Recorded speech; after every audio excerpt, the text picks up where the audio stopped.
در دل جنگل‌های مه‌آلود نیوزیلند خونه‌ای بود خاموش و قدیمی که با دیوارهایی از چوب پوسیده درست شده.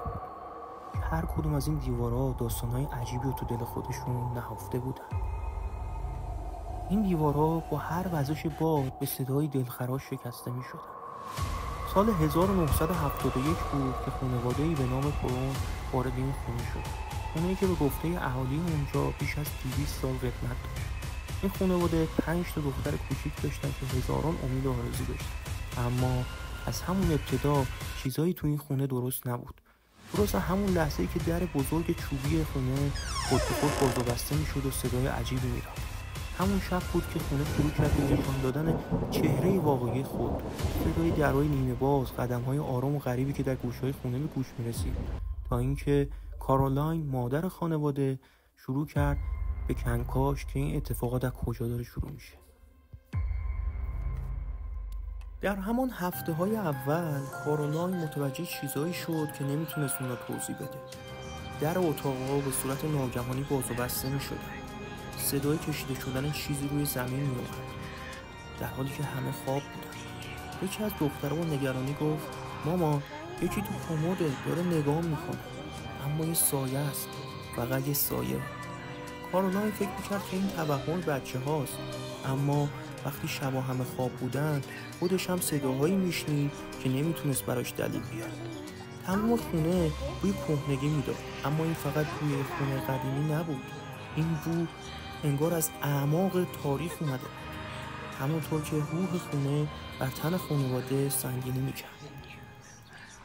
با گذشت زمان اتفاقات بیشتری رخ داد. کارولاین احساس میکرد که در حال تماشا شدنه. انگار چشایی از دیوارو بیرون زده بودن، با نگاهی مرموز و دشمنوار هر روز اونو نگاه میکردن. یکی از دخترها یه شب اومد گفت: مامان، من احساس کردم یکی دستمو گرفت. موقعی که خواب بودم یکی دستمو گرفت با ناخنای بلند و انگشتای استخونی، اما وقتی چشمامو باز کردم هیچ کس رو ندیدم. ناگهان کارولاین شروع کرد به دیدن یه پیرزن که با لباسی کهنه و رنگ پریده از گوشه آشپزخونه اونو نگاه می‌کرد. یه شب کارولاین فریاد زد که اون زن گفته: اینجا خونه منه، بیرونتون می‌کنم. جایی در دل تاریکی موجودی کهنه و خشمگین منتظر بود که خونه‌شو از اونا پس بگیره. یه شب که هیچکی فکرشو نمی‌کرد اتفاق عجیبی رخ داد. اتفاقی که هیچ وقت خانواده پرون اونو یادشون نرفت. ساعت 3 نصف شب بود که یکی از اتاقا صدای جیغ اومد. صدای جیغ یکی از دخترها بود.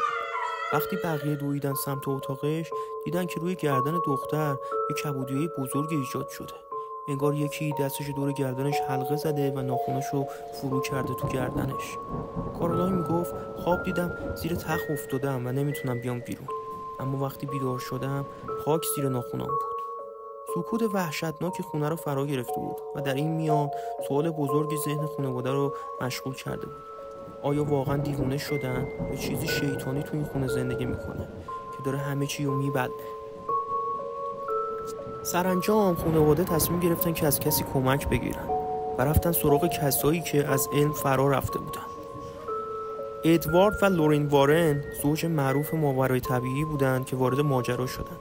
لورین تنها با قدم زدن توی خونه گفت اینجا چیزی پنهان شده که از این خونه قدیمی تر و خیلی هم خشمگینه.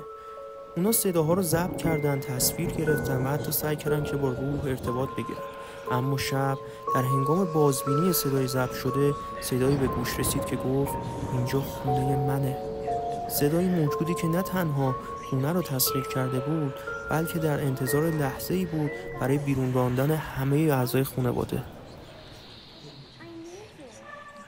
بعد از اون یک کشیش محلی دعوت شد تا مراسم پاکسازی رو انجام بده. دعای لاتین، پاکیدن آب مقدس رو در و دیوارای خونه و در همین حین جیغی از اعماق زیرزمین بلند شد. دختر کوچکتر خانواده شروع کرد به لرزیدن. بی دلیل، انگار چیزی در درونش تکون خورده بود. چراغا شروع کردن به خاموش روشن شدن، مثل اینکه خونه نمیخواست آروم بگیره. و درست زمانی که همه فکر میکردن ماجرا تموم شده، مادر خانواده به شدت نقش زمین شد. بعد از اون شب خونه آروم شد. دیگه خبری از سایه ها نبود. دیگه در خودش خود به خود باز و بسته نمیشد. انگار چیزی دیگه نمیتونست وارد اون خونه بشه. اما خانواده پرون هرگز مانند قبل نشدن و اونجا رو ترک کردن. مادر خانواده میگفت من هنوز اون زن رو تو خواب میبینم، هنوز منتظره که برگردیم. خونه همچنان تو دل نیوزیلنده، اما هیچ کس جرئت نمیکنه وارد اونجا بشه. خونه‌ای که پر از تاریخه، اما هیچ کس دیگری در اون زندگی نمیکنه.